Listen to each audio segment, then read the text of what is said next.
Why should you quit your job and start a business? I mean, if you're watching this channel, this is probably one of the questions that's right front and center.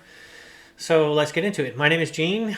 This is a channel that's dedicated to these kind of questions about business, the philosophy, what motivates us, how we make decisions, that kind of thing. So, what about this topic, right? When should you quit your job and start a business, or should you at all? Well, can you afford it, right? Can you afford to do that?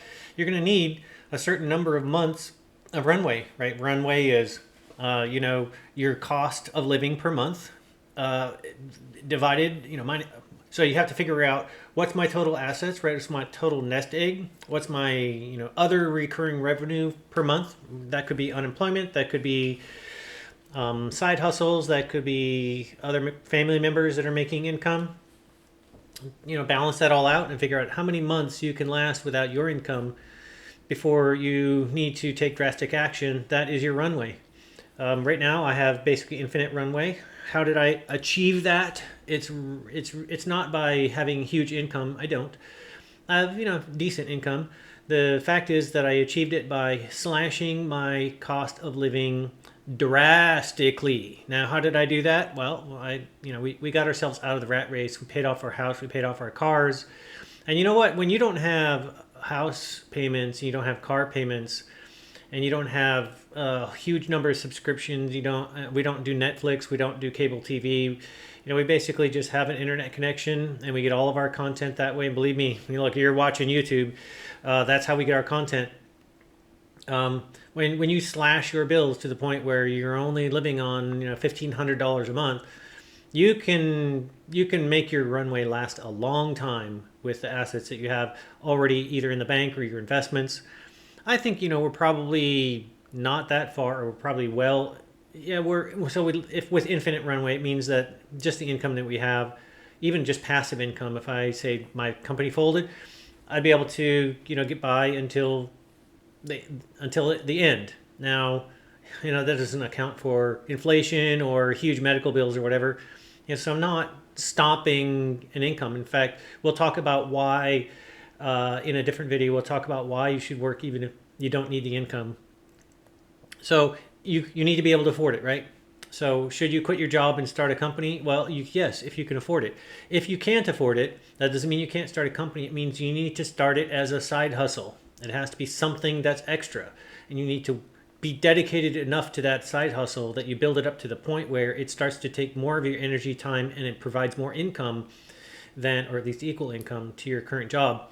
Then you don't have to have a huge runway in order to start your own business, right? This is probably not rocket science to you.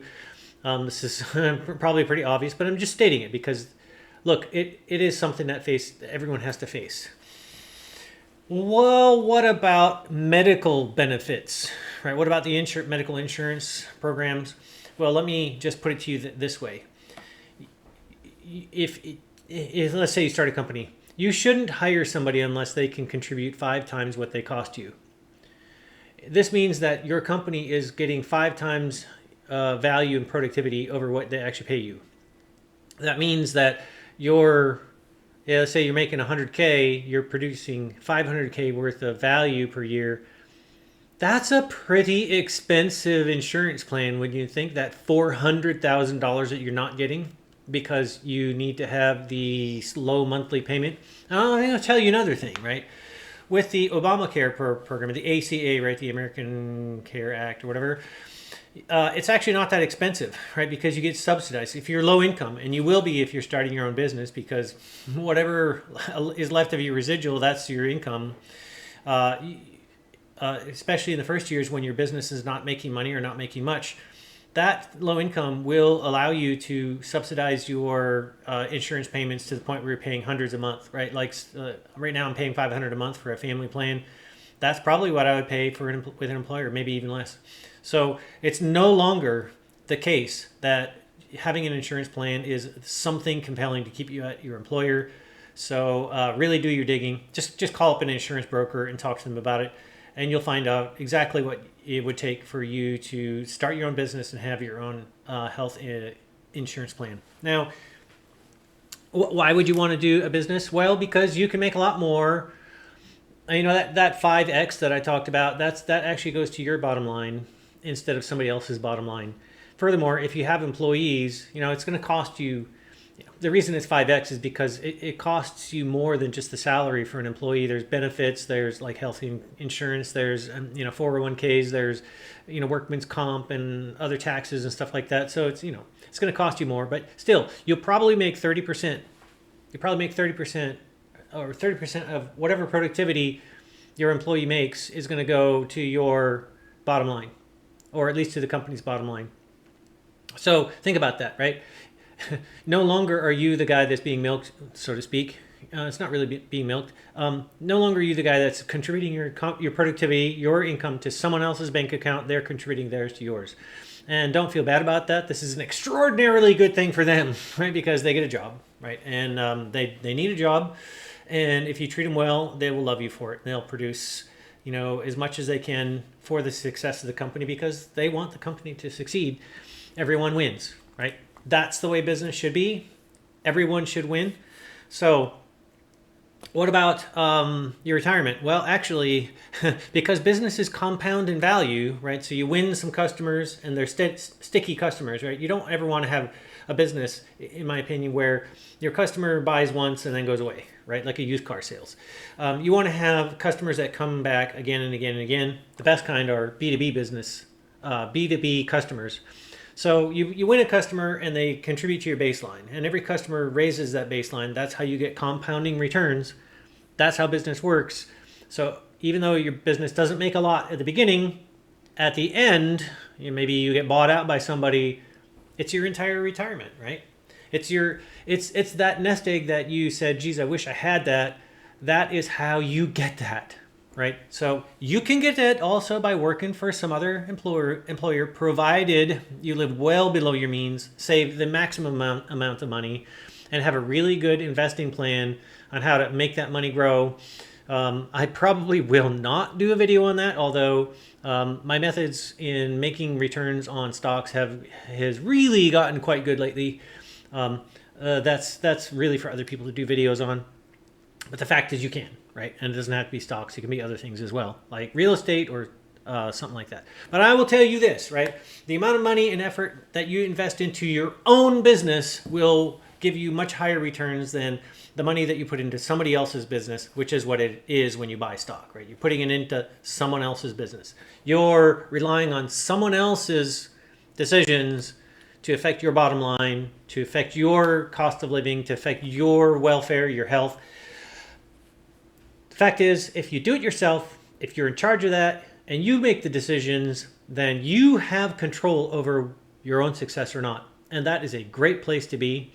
I once talked to a lady in the farmer's market back in my second business startup. I'm now starting at my fourth. And she told me that that working for herself is not less secure. It's way more secure because she's not going to fire herself. She's not going to lay herself off.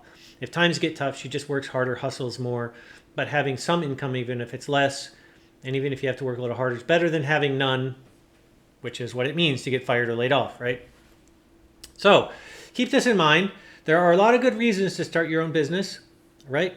There's a whole level of networking that you're going to be exposed to, right? You're going to be talking to other people who are in business. The people that you talk to on a daily basis, that you spend most of your time with, are going to be people that are more likely to bring you up, right, than to tear you down. They're going to be focused on their own success, and when you talk with them and share stories with them, it's probably going to help you in your own life and your own success. Don't become that kind of person who's super focused and obsessed with making money, because when do you stop?